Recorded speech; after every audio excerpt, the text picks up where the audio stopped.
मत्ती की किताब उसका 15 अध्याय। तब यरूशलेम से कुछ फरीसी और शास्त्री यीशु के पास आकर कहने लगे, तेरे चेले पूर्वजों की परंपराओं को क्यों टालते हैं कि बिना हाथ धोए रोटी खाते हैं। उसने उनको उत्तर दिया, तुम भी अपनी परंपराओं के कारण क्यों परमेश्वर की आज्ञा टालते हो। क्योंकि परमेश्वर ने कहा है, अपने पिता और अपनी माता का आदर करना, और जो कोई पिता या माता को बुरा कहे वह मार डाला जाए। पर तुम कहते हो कि यदि कोई अपने पिता या माता से कहे, जो कुछ तुझे मुझसे लाभ पहुंच सकता था वह परमेश्वर को भेंट चढ़ाया जा चुका है, तो वह अपने पिता का आदर ना करे। इस प्रकार तुमने अपने परंपराओं के कारण परमेश्वर का वचन टाल दिया। हे कपटियों, यशाया ने तुम्हारे विषय में यह भविष्यवाणी ठीक ही कही है। ये लोग होठों से तो मेरा आदर करते हैं, पर उनका मन मुझसे दूर रहता है, और ये व्यर्थ मेरी उपासना करते हैं, क्योंकि मनुष्यों की विधियों को धर्मोपदेश करके सिखाते हैं। तब उसने लोगों को अपने पास बुलाकर उनसे कहा, सुनो और समझो। जो मुंह में जाता है मनुष्य को अशुद्ध नहीं करता, पर जो मुंह से निकलता है वही मनुष्य को अशुद्ध करता है। तब चेलों ने आकर उससे कहा, क्या तू जानता है कि फरीसियों ने यह वचन सुनकर ठोकर खाई। उसने उत्तर दिया, हर पौधा जो मेरे स्वर्गीय पिता ने नहीं लगाया उखाड़ा जाएगा। उनको जाने दो, वे अंधे मार्गदर्शक हैं, और अंधा यदि अंधे को मार्ग दिखाए तो दोनों ही गड्ढे में गिर पड़ेंगे। यह सुनकर पतरस ने उससे कहा, यह दृष्टांत हमें समझा दे। उसने कहा, क्या तुम भी अब तक नासमझ हो। क्या तुम नहीं जानते कि जो कुछ मुंह में जाता वह पेट में पड़ता है और संडास से बाहर निकल जाता है, पर जो कुछ मुंह से निकलता है वह मन से निकलता है, और वही मनुष्य को अशुद्ध करता है। क्योंकि बुरे विचार, हत्या, परस्त्रीगमन, व्यभिचार, चोरी, झूठी गवाही और निंदा मन ही से निकलते हैं। ये ही हैं जो मनुष्य को अशुद्ध करती हैं। परंतु हाथ बिना धोए भोजन करना मनुष्य को अशुद्ध नहीं करता। यीशु वहां से निकलकर सूर और सैदा के प्रदेश की ओर चला गया। उस प्रदेश से एक कनानी स्त्री निकली और चिल्लाकर कहने लगी, हे प्रभु, दाऊद की संतान, मुझ पर दया कर। मेरी बेटी को दुष्ट आत्मा बहुत सता रहा है। पर उसने उसे कुछ उत्तर ना दिया। तब उसके चेलों ने आकर उससे विनती की, इसे विदा कर, क्योंकि वह हमारे पीछे चिल्लाती हुई आ रही है। उसने उत्तर दिया, इज़राइल के घराने की खोई हुई भेड़ों को छोड़ मैं किसी के पास नहीं भेजा गया। पर वह आई और यीशु को प्रणाम करके कहने लगी, हे प्रभु, मेरी सहायता कर। उसने उत्तर दिया, लड़कों की रोटी लेकर कुत्तों के आगे डालना अच्छा नहीं। उसने कहा, सत्य है प्रभु, पर कुत्ते भी वह चूर चार खाते हैं जो उनके स्वामियों की मेज से गिरते हैं। इस पर यीशु ने उसको उत्तर दिया, हे स्त्री, तेरा विश्वास बड़ा है। जैसा तू चाहती है तेरे लिए वैसा ही हो। और उसकी बेटी उसी घड़ी चंगी हो गई। यीशु वहां से गलील की झील के पास आया और पहाड़ पर चढ़कर बैठ गया। तब भीड़ उसके पास आई। वे अपने साथ लंगड़ों, अंधों, गूंगों, टुंडों और अन्य बहुतों को उसके पास लाए और उन्हें उसके पांव पर डाल दिया, और उसने उन्हें चंगा किया।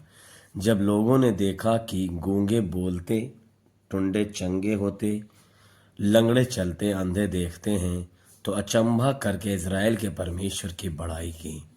यीशु ने अपने चेलों को बुलाया और कहा, मुझे इस भीड़ पर तरस आता है, क्योंकि वे 3 दिन से मेरे साथ हैं और उनके पास कुछ खाने को नहीं है। मैं उन्हें भूखा विदा करना नहीं चाहता, कहीं ऐसा ना हो कि मार्ग में थक कर रह जाएं। चेलों ने उससे कहा, हमें इस जंगल में कहाँ से इतनी रोटी मिलेगी कि हम इतनी बड़ी भीड़ को तृप्त करें।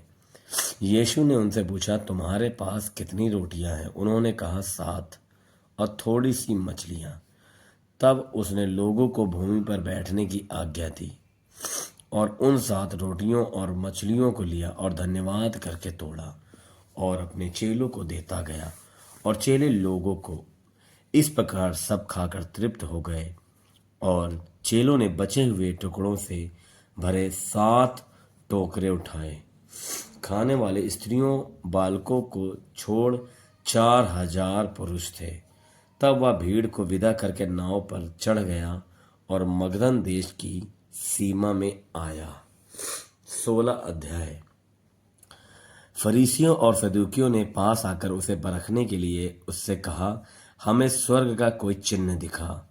उसने उनको उत्तर दिया, सांझ को तुम कहते हो मौसम अच्छा रहेगा, क्योंकि आकाश लाल है, और भोर को कहते हो आज आंधी आएगी, क्योंकि आकाश लाल और धूमिल है।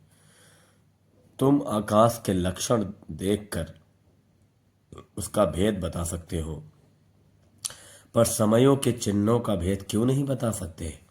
इस युग के बुरे और व्यभिचारी लोग चिन्ह ढूंढते हैं, पर योना के चिन्हों को छोड़ उन्हें और कोई चिन्ह ना दिया जाएगा। और वह उन्हें छोड़कर चला गया। चेले झील के उस पार पहुंचे, पर वे रोटी लेना भूल गए थे। यीशु ने उनसे कहा, देखो, फरीसियों और सदूकियों के खमीर से सावधान रहना। वे आपस में विचार करने लगे, हम रोटी नहीं लाए, इसलिए वह ऐसा कहता है। यह जानकर यीशु ने उनसे कहा, हे अल्प विश्वासियों, तुम आपस में क्यों विचार करते हो कि हमारे पास रोटी नहीं है? क्या तुम अब तक नहीं समझे? क्या तुम्हें उन 5,000 की 5 रोटियां स्मरण नहीं, और ना यह कि तुमने कितने टोकरियां उठाई, और ना उन 4,000 की 7 रोटियां, और ना यह कि तुमने कितने टोकरे उठाए थे? तुम क्यों नहीं समझते कि मैंने तुमसे रोटियों के विषय में नहीं कहा, परंतु यह कि तुम फरीसियों और सदूकियों के खमीर से सावधान रहना। तब उनकी समझ में आया कि उसने रोटी के खमीर से नहीं, पर फरीसियों और सदूकियों की शिक्षा से सावधान रहने को कहा था। यीशु कैसरिया फिलिप्पी के प्रदेश में आया और अपने चेलों से ये पूछने लगा, लोग मनुष्य के पुत्र को क्या कहते हैं? उन्होंने कहा, कुछ तो यूहन्ना बपतिस्मा देने वाला कहते हैं, और कुछ एलिया, और कुछ यिर्मयाह या भविष्यवक्ताओं में से कोई एक कहते हैं। उसने उनसे कहा, परंतु तुम मुझे क्या कहते हो? शमौन पतरस ने उत्तर दिया, तू जीवते परमेश्वर का पुत्र मसीह है। यीशु ने उसको उत्तर दिया, हे शमौन, योना के पुत्र, तू धन्य है, क्योंकि मांस और लहू ने नहीं, पर मेरे पिता ने जो स्वर्ग में है यह बात तुझ पर प्रकट की है। और मैं भी तुझसे कहता हूँ कि तू पतरस है, और मैं इस पत्थर पर अपनी कलीसिया बनाऊंगा, और अधोलोक के फाटक उस पर प्रबल ना होंगे। मैं तुझे स्वर्ग के राज की कुंजियां दूंगा, और जो कुछ तू पृथ्वी पर बांधेगा वह स्वर्ग में बंधेगा, और जो कुछ तू पृथ्वी पर खोलेगा वह स्वर्ग में खुलेगा।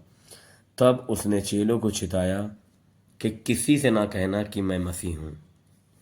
उस समय से यीशु अपने चेलों को बताने लगा, अवश्य है कि मैं यरूशलेम को जाऊं और पुरनियों, प्रधान याजकों और शास्त्रियों के हाथ से बहुत दुख उठाऊं और मार डाला जाऊं, और तीसरे दिन जी उठूं।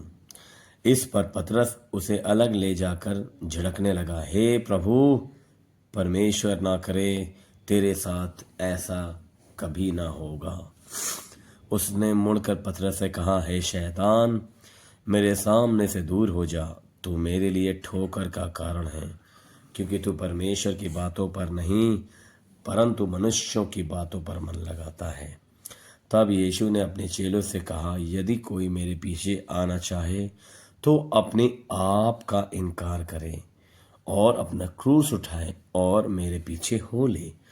क्योंकि जो कोई अपना प्राण बचाना चाहे वह उसे खोएगा, और जो कोई मेरे लिए अपना प्राण खोएगा वह उसे पाएगा। यदि मनुष्य सारे जगत को प्राप्त करे और अपने प्राण की हानि उठाए तो उसे क्या लाभ होगा, या मनुष्य अपने प्राण के बदले क्या देगा। मनुष्य का पुत्र अपने स्वर्गदूतों के साथ अपने पिता की महिमा में आएगा, और उस समय वह हर एक को उसके कामों के अनुसार प्रतिफल देगा। मैं तुमसे सच कहता हूं कि जो यहाँ खड़े हैं उनमें से कुछ ऐसे हैं कि वे जब तक मनुष्य के पुत्र को उसके राज्य में आते हुए ना देख लेंगे तब तक मृत्यु का स्वाद कभी ना चखेंगे। आमीन।